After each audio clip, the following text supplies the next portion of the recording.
Isa na namang Pogo Hub ang natuklasang may iligal na operasyon sa Pasay City. Gagamiting ebidensya ang mga nakuha sa mga vault na nabuksan na sa bisa ng search warrant. At live mula sa Pasay City na sa frontline ng balitang yan, si Justin Ponsalang. Justin, anong nakita sa mga vault?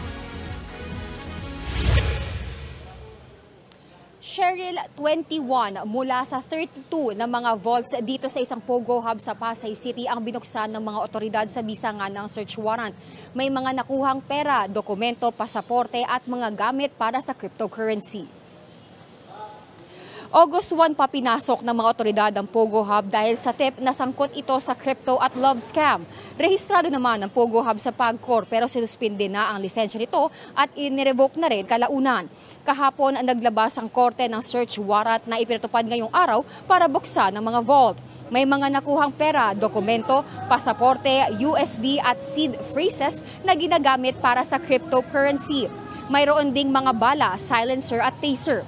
230 na mga dayuhan ang inaresto at kasalukuyang nakadetain sa Pogo Hub. Kabilang dito ang mga Chinese, Malaysian, Vietnamese, Thai at Burmese.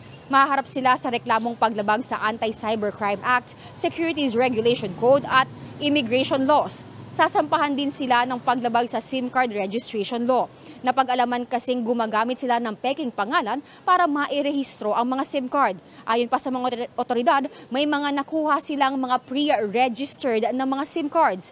Nasa 400 mga Pinoy ang pinalaya mula sa Pogo Hub habang nagpapatuloy ang investigasyon. Ayon sa DOJ, pinag-aaralan na nila ngayon ang posibilidad na sangkot din ng Pogo Hub sa money laundering. Malaki rin daw ang posibilidad na iisang malaking network lang ang Pogo Hub na niraid dito ngayon sa Pasay, pati na rin ang mga naunang naraid sa Clark, Pampanga at Las Piñas. Ilan kasi sa mga foreigners at mga gamit sa Pogo Hub sa Pasay ay galing din sa mga nauna ng sinalakay.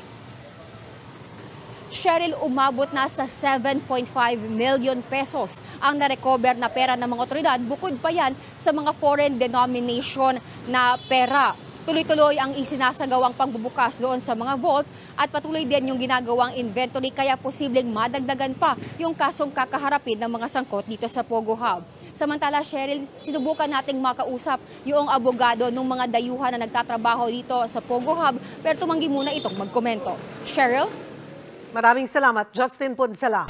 Mga kapatid, Julius Babaw po. Iba na ang may alam at may pakialam sa panahon ngayon. Huwag maging huli at maging una sa lahat ng balitaan. Mag-subscribe at mag-follow sa social media pages ng News 5.